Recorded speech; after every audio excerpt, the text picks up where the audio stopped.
आज मैं लेकर आई हूँ एक ऐसी इंपॉर्टेंट क्लास जिसे अगर आप ध्यान से पूरा देख लेते हैं तो मैं आपको गारंटी देती हूँ कि आप बहुत ही आसानी से अंग्रेजी पढ़ना और बोलना सीख सकते हैं। जी हाँ, तो आज मैं आपको सबसे पहले ये जो हिंदी की मात्राएं होती हैं उनके बारे में डिटेल में बताऊंगी और साथ ही हिंदी के शब्दों को इंग्लिश में कैसे लिखा जाता है ये भी मैं आपको बताऊंगी। तो चलिए फिर वीडियो स्टार्ट करते हैं। वीडियो अच्छी लगे तो पता ही है आपको क्या करना है, वीडियो को कर देना लाइक, चैनल को कर देना सब्सक्राइब। तो चलिए फिर बिना किसी देरी के शुरू करते हैं आज की क्लास। अब देखिए ये ऊपर लिखा है हिंदी के स्वर अंग्रेजी में। अब पहले यहाँ देखिए ये लिखा है मनीष, किसी का नाम है मनीष, इसे इंग्लिश में कैसे लिखें। तो अगर आपको ये हिंदी के स्वर आते हैं, ठीक है, तो आप आराम से इसे बना लेंगे। ठीक है, MA का हो गया म, और नी, NI का हो गया नी, और SH का हो गया श। ठीक है, अब यहाँ पर म है और म के लिए हमने MA लिखा है। ठीक है, और ये नी है, इसके लिए NI का इस्तेमाल हुआ है। तो ये चीज़ मैं आपको डिटेल में आगे बताने वाली हूँ, इसलिए वीडियो को ध्यान से अच्छे से पूरा आपको देखना है। चलिए, तो पहले लिखा है अ, ठीक है, अ, ए से अ, और अ की कोई भी मात्रा नहीं होती है। ठीक है, कोई मात्रा नहीं होती है अ की। फिर है आ, और ये है आ की मात्रा। इस तरीके से आ की मात्रा लगती है, इस तरीके से डंडा आता है।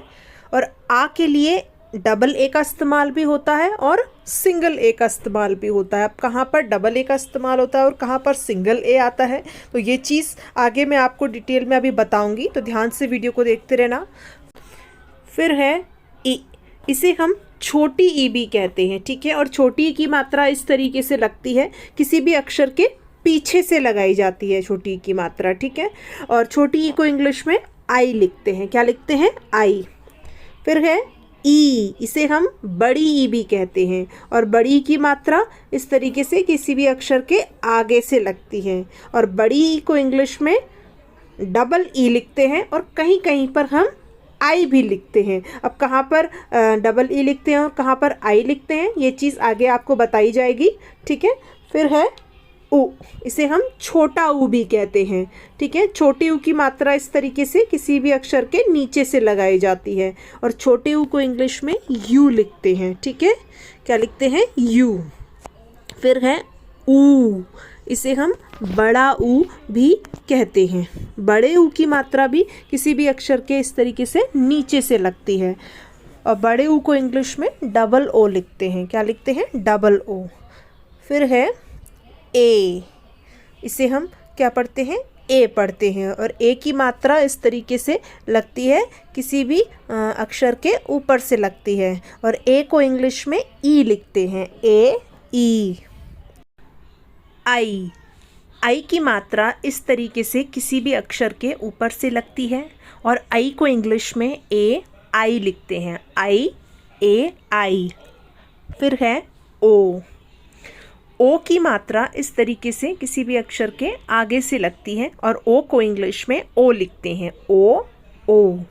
फिर है औ, औ की मात्रा ये इस तरीके से लगती है, और औ को इंग्लिश में ए, यू लिखते हैं। औ, ए, यू। फिर है अंग, अंग की बिंदी होती है और इस तरीके से किसी भी अक्षर के ऊपर से लगाई जाती है, और अंग को इंग्लिश में AN भी लिखते हैं और AM भी लिखते हैं। अब कहाँ पर AN लिखते हैं, कहाँ पर AM, ये चीज़ मैं डिटेल में अभी आपको बताऊंगी।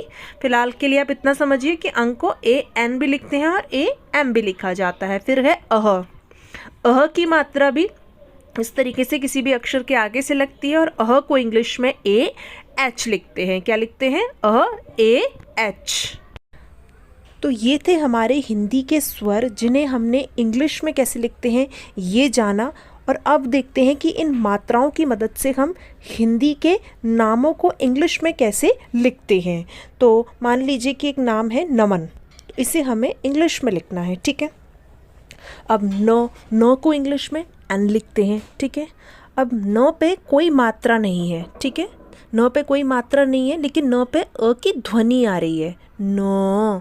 और अ के लिए आप देखिए क्या लिखा है? ए लिखा है। ठीक है, तो एन के आगे ए आ जाएगा। ठीक है, फिर है म को एम लिखते हैं। ठीक है, और म पे भी कोई मात्रा नहीं है, म पे भी अ की ध्वनि आ रही है, ठीक है, म इस तरीके से। तो अ की ध्वनि के लिए ए आ जाएगा, तो एम के आगे भी ए आ जाएगा। फिर से न है तो हम फिर से एन लिख देंगे। अब यहाँ पर एन के आगे ए नहीं आएगा, रीज़न क्योंकि न आखिर में है, ठीक है। अगर कोई शब्द आखिर में आता है तो उसके आगे ए फिर नहीं आता है, ठीक है। तो ये बन जाएगा NAMAN, नमन, ठीक है। उसी तरीके से अमन, ठीक है, अमन में भी कोई मात्रा नहीं है किसी भी अक्षर में, ठीक है। अ को क्या लिखा है, ए लिखते हैं, ठीक है, अ ए, तो हम ए लिख देंगे। फिर है म के लिए एम लिखेंगे। अब यहाँ पर म पे कोई मात्रा नहीं है, लेकिन म पे अ की ध्वनि आ रही है, म, और अ के लिए क्या लिखेंगे, ए लिख देंगे, तो एम के आगे ए आ जाएगा। फिर है न को एन लिखते हैं, तो यहाँ एन लिख देंगे, और न आखिर में है इसलिए एन के आगे ए नहीं आएगा, ठीक है। तो ये बन जाएगा AMAN, अमन, ठीक है, क्लियर है। अब देखते हैं आ की मात्रा वाला शब्द। तो पहला है आदेश। तो मैंने आपको क्या बताया था कि आ के लिए हम डबल ए का इस्तेमाल भी करते हैं और सिंगल ए का इस्तेमाल भी करते हैं। तो देखिए, जो शब्द आ से शुरू होते हैं वहाँ पर तो हम डबल ए का इस्तेमाल करते हैं, और जहाँ पर किसी अक्षर पे आ की मात्रा आ रही होती है वहाँ पर हम एक ए लगाते हैं, ठीक है। अब यहाँ पर क्या है, आदेश है, तो आ के लिए हम डबल ए का इस्तेमाल करेंगे, ठीक है। फिर द है, द के लिए हम डी लिखते हैं, और द पे ए की मात्रा है तो उसके लिए ए की मात्रा के लिए हम क्या लगाएंगे, ई लगाएंगे, ठीक है। फिर है श के लिए SH आता है, और श आखिर में है इसलिए SH के आगे ए नहीं आएगा, तो ये बन जाएगा AADESH, आदेश, ठीक है। उसी तरीके से आम, आ है, आ के लिए डबल ए आएगा और म के लिए एम आएगा, तो ये बन जाएगा AM, आम, ठीक है। अब देखते हैं यहाँ पर किसी अक्षर में आ की मात्रा आ रही हो, ठीक है, जैसे काजल। अब यहाँ पर क्या है, क पे आ की मात्रा है, तो यहाँ पर हम एक ए का इस्तेमाल करेंगे, ठीक है। तो क के लिए हमने के लिख दिया, क पे आ की मात्रा है तो उसके लिए के आगे एक ए आ जाएगा। फिर ज है, ज के लिए हम जे लिख देंगे, और जब ज बोल रहे हैं तो उसमें अ की ध्वनि आ रही है, ज, इसलिए जे के आगे ए आ जाएगा। फिर है ल के लिए हम एल लिख देंगे, और ल आखिर में है इसलिए एल के आगे ए नहीं आएगा, तो ये बन जाएगा KAJAL, काजल, ठीक है। उसी तरीके से राजन, राजन में भी र पे आ की मात्रा है, तो र के लिए आर लिख देंगे, र पे आ की मात्रा है उसके लिए ए आ जाएगा। फिर ज है, ज के लिए हम जे लिखेंगे, जब ज बोल रहे हैं तो उसमें अ की ध्वनि आएगी, ज, इसलिए जे के आगे ए आ जाएगा। फिर न है तो न के लिए एन, तो ये बन जाएगा RAJAN, राजन, क्लियर हुआ। अब देखते हैं छोटी ई की मात्रा वाला शब्द। तो छोटी ई को इंग्लिश में आई लिखते हैं, ठीक है, जैसे सविता। अब इसमें छोटी ई आ रही है, स के लिए हम एस लिखेंगे, स बोल रहे हैं तो उसमें अ की ध्वनि है, स, इसलिए एस के आगे ए आ जाएगा। व के लिए वी का इस्तेमाल करेंगे, व पे छोटी ई की मात्रा है इसलिए वी के आगे आई आ जाएगा। फिर है त के लिए हम टी लिखेंगे, और त पे आ की मात्रा है, आ की मात्रा के लिए टी के आगे ए आ जाएगा, तो ये बन जाएगा SAVITA, सविता, ठीक है। उसी तरीके से सितार, स के लिए हम एस लिखेंगे, स पे छोटी की मात्रा है, छोटी की मात्रा के लिए एस के आगे आई आ जाएगा। फिर है त के लिए हम टी लिखेंगे, और त पे आ की मात्रा है इसलिए टी के आगे ए आ जाएगा। फिर है र के लिए लिखेंगे हम आर, और र आखिर में है इसलिए आर के आगे ए नहीं आएगा, तो ये बन जाएगा SITAR, सितार, ठीक है। अब देखते हैं बड़ी ई की मात्रा वाला शब्द। तो बड़ी ई को इंग्लिश में डबल ई भी लिखते हैं और कहीं कहीं पर आई लिखते हैं। देखते हैं, तो पहला है दीपक। तो द पे द के लिए हम डी लिखेंगे, द पे बड़ी ई की मात्रा है इसलिए डी के आगे डबल ई आ जाएगा। फिर है प के लिए हम पी लिखेंगे और प बोल रहे हैं तो उसमें अ की ध्वनि है इसलिए पी के आगे ए आएगा। फिर है क के लिए हम के लिखेंगे, ठीक है, तो ये बन जाएगा D double E P A के दीपक। फिर है कहानी, ठीक है, क को हम के लिखते हैं तो यहाँ के लिख देंगे। जब क बोल रहे हैं तो उसमें अ की ध्वनि आएगी क, इसलिए के आगे ए आ जाएगा। फिर है ह को इंग्लिश में एच लिखते हैं तो यहाँ हम एच लिख देंगे। ह पे आ की मात्रा है इसलिए एच के आगे ए आ जाएगा। फिर है न को एन लिखते हैं तो यहाँ हम एन लिख देंगे। न पे बड़ी ई की मात्रा है और बड़ी ई की मात्रा के लिए क्या लिखेंगे, डबल ई लिखेंगे? जी नहीं, यहाँ पर हम आई का इस्तेमाल करेंगे क्योंकि बड़ी की मात्रा आखिर में आ रही है, तो जब भी बड़ी की मात्रा आखिर में आती है तो वहाँ पर हम आई का इस्तेमाल करते हैं, ठीक है। तो ये बन जाएगा KAHANI कहानी, ठीक है। उसी तरीके से मनीषा, म को एम लिखते हैं तो यहाँ हम एम लिख देंगे। म पे जब म बोल रहे हैं तो उसमें अ की ध्वनि है म, इसलिए एम के आगे ए आ जाएगा। फिर है न को लिखते हैं एन तो यहाँ हम एन लिख देंगे। न पे बड़ी की मात्रा है और बड़ी की मात्रा के लिए क्या लगाए, डबल ई लगाए? नहीं, यहाँ पर हम आई का इस्तेमाल करेंगे। क्यों? क्योंकि यहाँ पर जब हम मनीषा बोल रहे हैं ना तो न पे हम थोड़ा कम जोर दे के बोल रहे हैं, ठीक है, मनीषा, ठीक है। तो जब भी हम बड़ी की मात्रा को थोड़ा कम जोर दे के बोलते हैं तो वहाँ पर भी आई का इस्तेमाल होता है, ठीक है। तो यहाँ पर एन के आगे आई आएगा। फिर है श के लिए SH आ जाएगा। श पे आ की मात्रा है इसलिए SH के आगे ए लिख देंगे तो ये बन जाएगा MANISHA मनीषा। क्लियर हुआ ये चीज़? अब देखते हैं छोटे ऊ की मात्रा वाला शब्द, जैसे गुलाब। तो ग के लिए हम जी लिख देंगे, ग पे छोटी ऊ की मात्रा है, छोटी ऊ की मात्रा के लिए यू आ जाएगा। ल के लिए एल आएगा और ल पे आ की मात्रा है इसलिए एल के आगे ए लिख देंगे। फिर है ब के लिए बी तो ये बन जाएगा GULAB गुलाब, ठीक है। अब देखते हैं बड़े ऊ की मात्रा वाला शब्द। तो बड़े ऊ के लिए हम डबल ओ का इस्तेमाल करते हैं, जैसे पूजा है, ठीक है। तो प के लिए हम पी लिखेंगे और बड़े ऊ के लिए डबल ओ आ जाएगा पी के आगे। फिर जो है, जो के लिए जे और आ की मात्रा है तो इसलिए जे के आगे ए आ जाएगा तो ये बन जाएगा POOJA पूजा, ठीक है।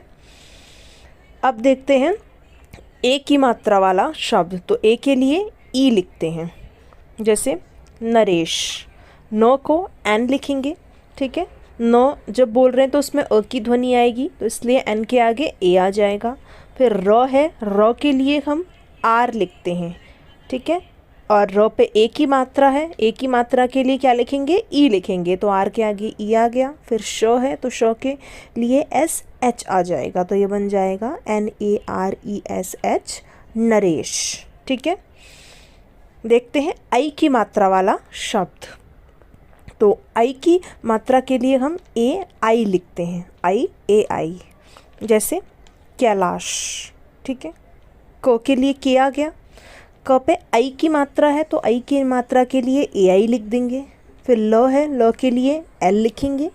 ल पे आ की मात्रा है इसलिए L के आगे ए आ जाएगा। फिर श है, श के लिए SH लिखेंगे तो ये बन जाएगा KAILASH कैलाश। क्लियर है?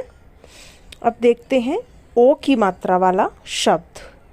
ओ के लिए क्या लिखते हैं, ओ का इस्तेमाल होता है तो जैसे गोपाल, ठीक है। तो ग के लिए हम जी लिखेंगे, ग पे ओ की मात्रा है उसके लिए जी के आगे ओ आ जाएगा। फिर प है तो प के लिए हम पी लिखेंगे, प पे आ की मात्रा है इसलिए पी के आगे ए आ जाएगा। फिर ल है, ल के लिए एल तो ये बन जाएगा GOPAL गोपाल, ठीक है।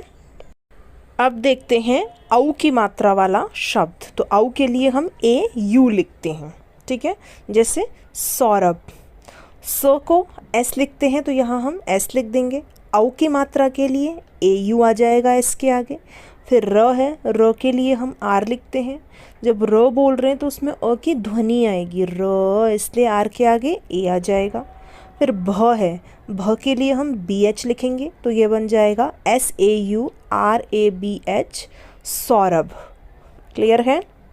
अब देखते हैं अंग की बिंदी वाला शब्द। तो अंग के लिए हम AN भी लिखते हैं और AM भी लिखते हैं। तो जैसे पंकज है, पंकज में प के लिए हम पी लिखेंगे। अब जब पंकज बोल रहे हैं, पंग अंग आ रहा है ना, अंग, तो पी के आगे AN आ जाएगा। ठीक है। फिर है क के लिए हम के लिखेंगे। जब क बोल रहे हैं तो उसमें अ की ध्वनि आएगी क, इसलिए के आगे ए आ जाएगा। ज के लिए जे, तो ये बन गया पंकज, PANKAJ पंकज। उसी तरीके से चंपक, च के लिए हम CH लिखेंगे।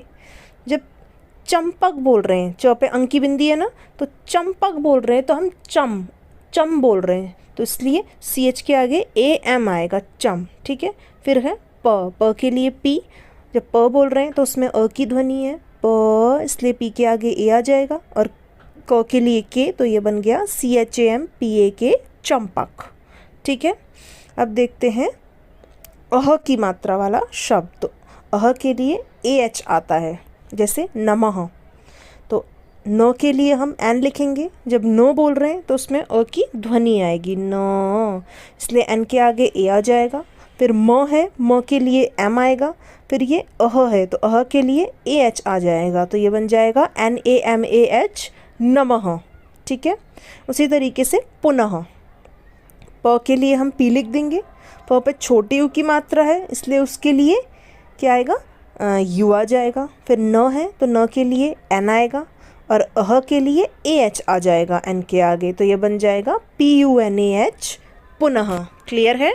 तो यहाँ पर पूरी होती है हमारी आज की क्लास। आई होप कि आपको आज की क्लास समझ में आई होगी। वीडियो अच्छी लगी हो तो आप वीडियो को प्लीज़ लाइक करके ज़रूर जाना, और हमारे चैनल से जुड़े रहने के लिए चैनल को सब्सक्राइब कर लेना। और जो लोग भी एकदम शुरुआत से अंग्रेज़ी सीखना चाहते हैं उन तक ये वीडियो ज़रूर से पहुँचा देना।